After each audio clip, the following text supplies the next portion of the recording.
O equilíbrio entre produção agrícola e preservação dos recursos hídricos é um dos grandes desafios para as bacias dos rios Paracatu e Urucuia. Com os impactos da crise climática e a redução da vazão dos rios, o Comitê das Bacias Hidrográficas busca soluções para garantir o uso sustentável da água. Quais são as principais ameaças? Que medidas estão sendo adotadas para preservar as nascentes e conscientizar aí a população?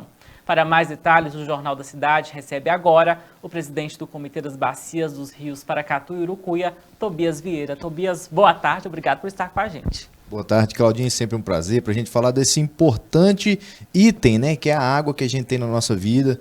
Dia 22 de março foi o Dia Mundial da Água, então eu acho que realmente é importante trazer o recado e trazer informação para o pessoal que não conhece a nossa atuação. Sem água não tem vida, né, Tobias? Exato. Tobias, quais são aí os principais desafios que as bacias dos rios Paracatu e Urucuia enfrentam em relação à preservação e gestão dos recursos hídricos? Primeiro, Claudinha, é importante colocar que nós estamos em uma região extremamente demandada pelo agronegócio, demandada por outros usos, como de mineração, como de rebaixamento do lençol freático. E todos esses usos, eles precisam ser minimamente organizados, né? E muitas vezes a gente não consegue ter alguém central para estar fazendo essa organização. E o comitê tem tentado fazer esse papel. E, obviamente, vinculado ao papel de gestão de recursos hídricos para a produção, nós temos também o papel de indutor de políticas públicas, como de preservação, melhoramento da qualidade da água, melhoramento da quantidade da água. E o comitê vem fazendo esse papel como peça central para que a gente tenha no futuro uma bacia equilibrada, uma bacia com todos os usos atendidos. E é muito importante a gente entender também que quando a gente trata do uso, nós estamos falando da gestão da quantidade da água que a gente quer usar. Então, isso às vezes fica um pouco distante de você pensar quantos litros de água que a gente precisa para toda a bacia. Mas o comitê ele tem um papel fundamental para estar conseguindo somar todos os usos pretendidos e fazer não só a gestão da água que tem, mas também fazer a gestão da demanda, né? A gestão de quanta água que a gente vai precisar agora e que vai precisar também nos próximos anos, né? Como você comentou, a mudança climática chegou, está cada vez mais próximo a gente aqui e a gente precisa estar acompanhando esses dados constantemente para, obviamente, ter todos os usos e todo ano todo mundo ter menos crise climática, né? Esse é o cenário ideal e o comitê vem tentando fazer esse papel como ator principal nessa gestão. Muito bem. Dito isso, o uso da água para irrigação na agricultura tem sido aí um ponto de debate. Como o comitê equilibra as necessidades produtivas da região com a conservação dos rios, Tobias? Esse é um ponto muito sensível, né? Porque, como eu comentei, nós estamos em uma área extremamente demandada pelo agronegócio. E não existe vilão nessa história. Existe a história de que os produtores querem produzir, nós precisamos impulsionar o agronegócio, sim, mas é importante também a gente entender que quando você não tem os usos equilibrados em uma bacia, naturalmente vai ter excesso para alguém e vai faltar para outra pessoa. Então, nessa medida, nós precisamos realmente fazer um trabalho com os produtores para organizar todos os usos, esses usos acontecer de uma forma mais realmente organizada, sem nenhum uso irregular, porque o uso irregular é o grande vilão da história. Se existe um vilão nessa história, é o uso irregular. Porque um cara que ele não tem autorização para captar, muitas vezes no rio dele já não tem disponibilidade. Quando ele capta, ele tira diretamente a água da torneira de alguém. Tira a água da captação de alguém. Então isso precisa realmente ser organizado. E o comitê vem tentando atuar junto a esses usuários para que, coibindo o uso irregular, sempre vamos coibir o uso irregular, que seja através de uma ação com o Ministério Público, que seja através de ação de denúncia dos próprios usuários, tem muito esse caso aqui. E, obviamente, com essas ações, também fazer o papel de recuperação de bacia. Porque nós temos a oportunidade de fazer essa aplicação de projetos, construção de barraginhas, construção de terraços e aterros nas áreas degradadas, para a gente diminuir o efeito de assoreamento nos rios e continuar tendo disponibilidade de água nos rios, né? Então isso é uma questão estratégica que o comitê vem tentando atuar, mas obviamente que vai sendo evoluída e construído ano após ano. Muito bem, Tobias, a crise climática tem impactado o regime hídrico de várias bacias do Brasil. Inclusive, há sinais de mudanças significativas na vazão dos rios Paracatu e Urucuia nos últimos anos? Sim, Claudinho, nós já observamos que desde 2017 para cá, Só para o pessoal que está em casa aí entender, 2017 foi aquele ano que nós ficamos 3 meses sem água em casa.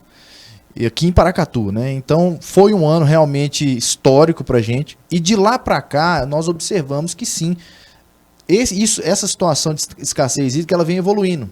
Prova disso que em 2024 o prefeito de Paracatu publicou um decreto de escassez hídrica. Agora em 2025, com esse veranico de 40 dias que deu e sem chuva, já publicou novo decreto com crise climática. Então isso vem trazendo para a gente a importância, reiterando a importância de trabalharmos com monitoramento. Então nós temos algumas estações aqui na região, nas bacias hidrográficas, e a gente faz o monitoramento e o acompanhamento do nível do rio.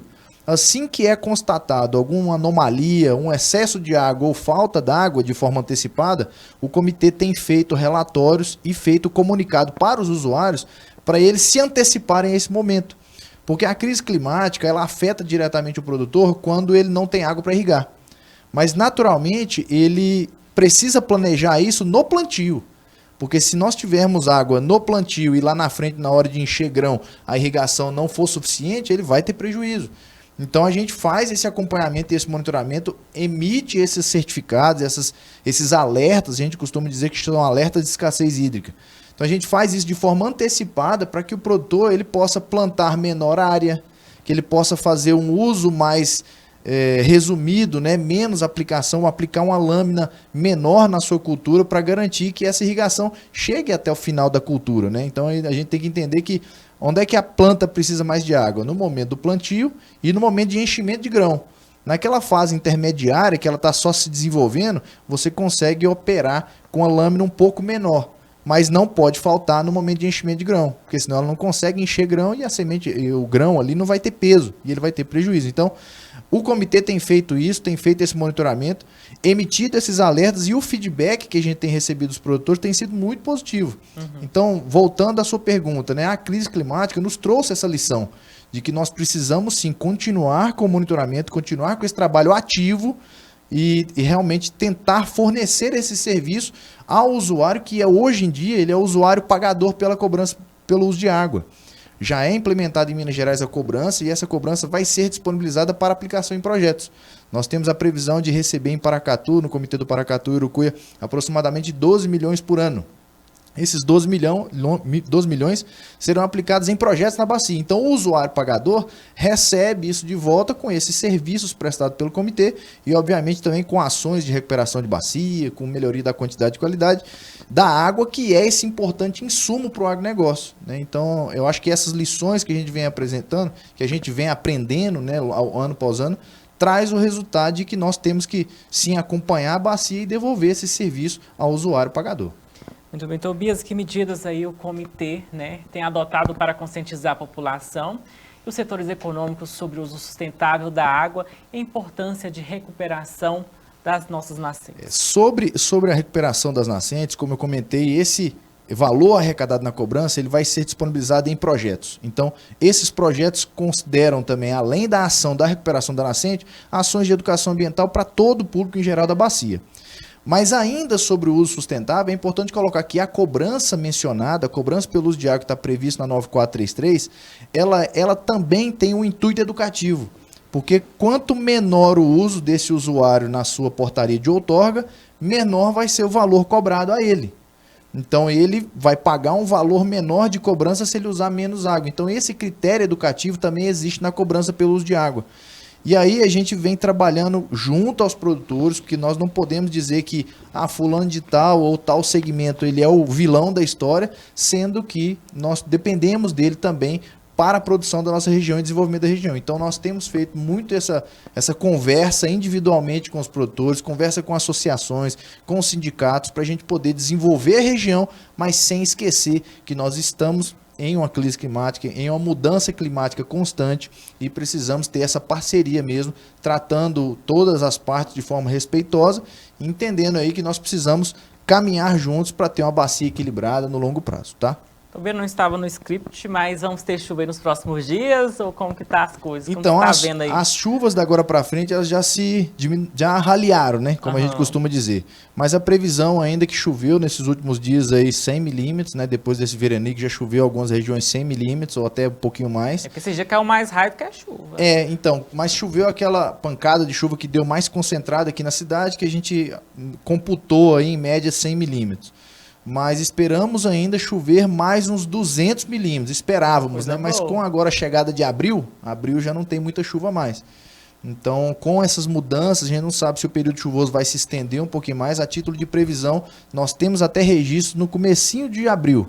Depois aí já realmente não tem nada significante. Mas é uma preocupação nossa, nós tivemos aí muitas chuvas que foram presentes no começo do período chuvoso, diferente de 2023, que em dezembro não choveu nada.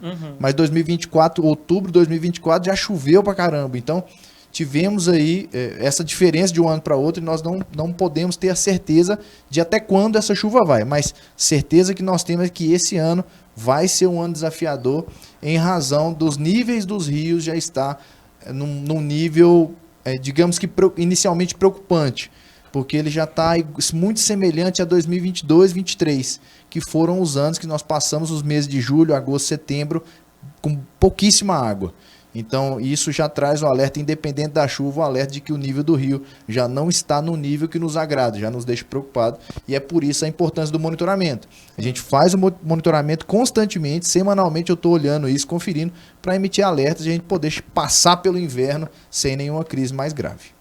Muito bem, Tobias, muito obrigado pela sua participação aqui. Claudinho, eu que agradeço, um abraço a toda a população, e é importante dizer que o comitê está de portas abertas para toda a população que quiser informação, para o pessoal da academia, das universidades. Contem conosco para a gente conversar e vamos tentar desenvolver a nossa região da melhor maneira possível, da maneira mais sustentável possível.